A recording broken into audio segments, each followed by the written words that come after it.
folks, Canadian Prepper here. Recently I commented on a James Yeager video. He had a series of videos called the Total Warrior, I believe, and it dealt with things like, physical, emotional, spiritual aspects, very similar to the video on holistic health that I put out a month ago. Not as succinct as the video I put out, but thought-provoking nonetheless. So I'd encourage you all to check that out.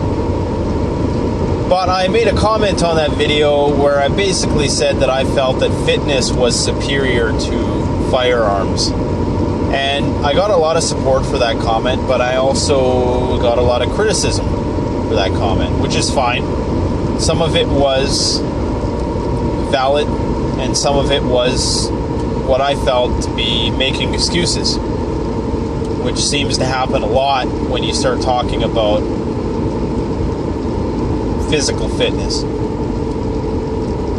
Now, one of my main points, and especially in Canada, this is such an important issue that people need to keep in mind, and in a lot of places in the United States also, and increasingly, is that how many times, with the exception of people with concealed carry permits in certain states, how many times do you have your firearm locked and loaded when there's an altercation going on?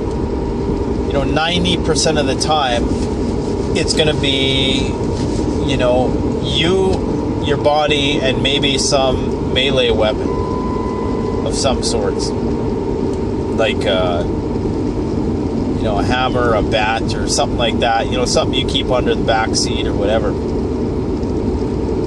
Because not every situation warrants pulling out a gun, and right when you do that too, you open a whole other, realm of possibilities. So prepping, and saying that firearms are superior to fitness, and one of the comments was that, firearms are the great equalizer, Well, if you pull out a gun right when somebody, for the slightest thing, if somebody comes at you, then, to me, that's kind of cowardly on some level, depending on the situation, I suppose. But if you just pull out a gun every time there's the slightest sign of trouble, then, maybe you're a little too itchy on the trigger. But that's just me.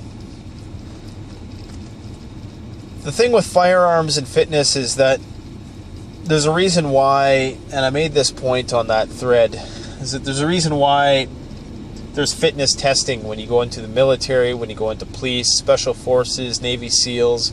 There's a reason why there's rigorous training procedures and requirements.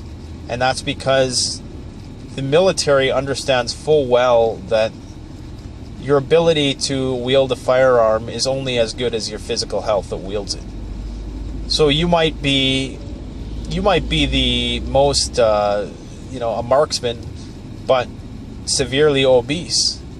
And if you can't move properly, if you can't run long distances, if you can't duck and dodge, if you're a bigger target also, that's something a lot of people don't consider. The bigger you are, the bigger target you are. That's going to be a huge issue. And a lot of people think, I can just start shooting people, For one, it's hard to move. It's hard to hit a target depending on the gun, what type of gun, what type of scope, what type of sight you have on there, what type of ammunition you're using. It's very hard to hit a target, a stationary target.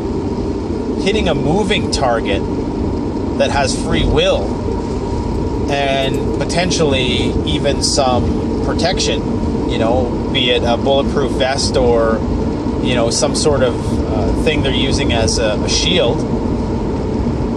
It's not going to just be. It's not. You can't just expect that you're going to be able to hit a guy who is lean and fast and is moving all over the place. And even so, if he gets within your zone, are you going to be able to defend yourself at that point? not every situation is going to warrant the use of a firearm. And even if you did have one out, would you be able to make the decision to use it in time without using it prematurely and getting yourself into trouble, possibly? Obviously, in that instance, there still would be rule of law.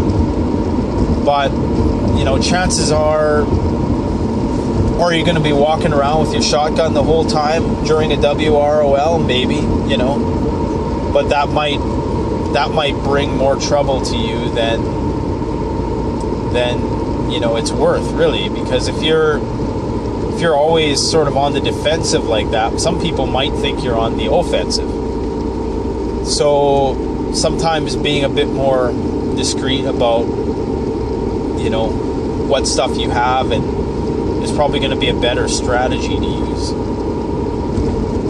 So I personally think that physical fitness is the foundation of survival. I mean, it is the reason why you survive. You don't survive to have guns, okay? You have guns to survive. You don't have guns to have physical fitness. Or sorry, you do have guns to have physical fitness. You don't have physical fitness to have guns.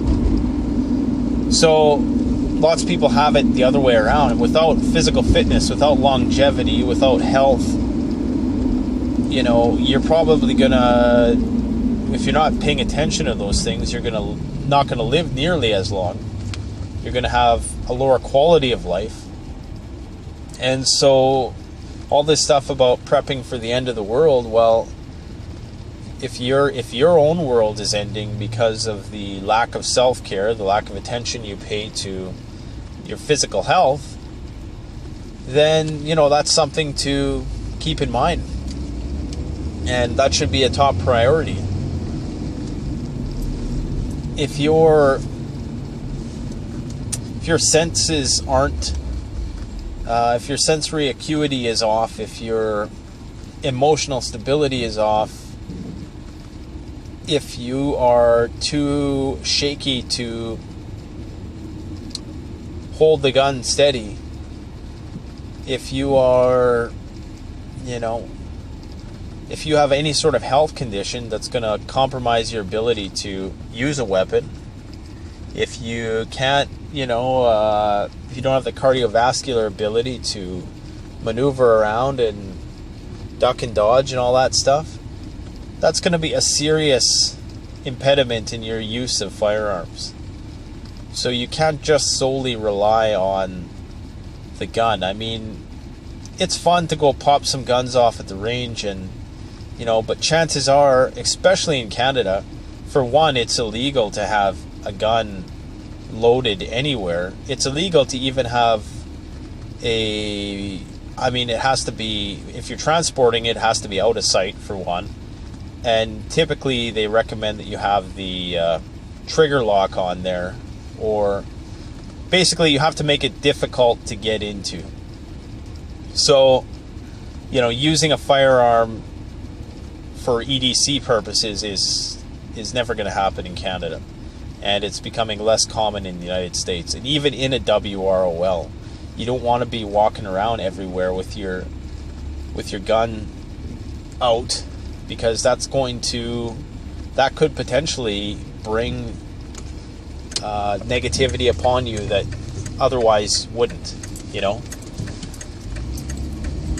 So something to think about. I personally think that, fitness is number one, firearms are number two.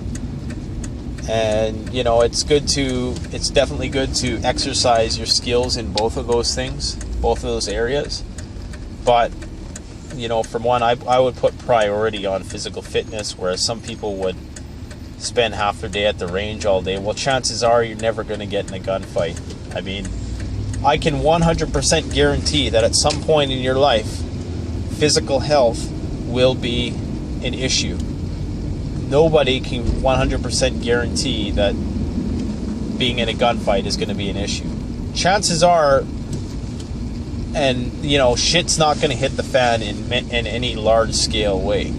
I mean, it probably will, just because of the way things are going.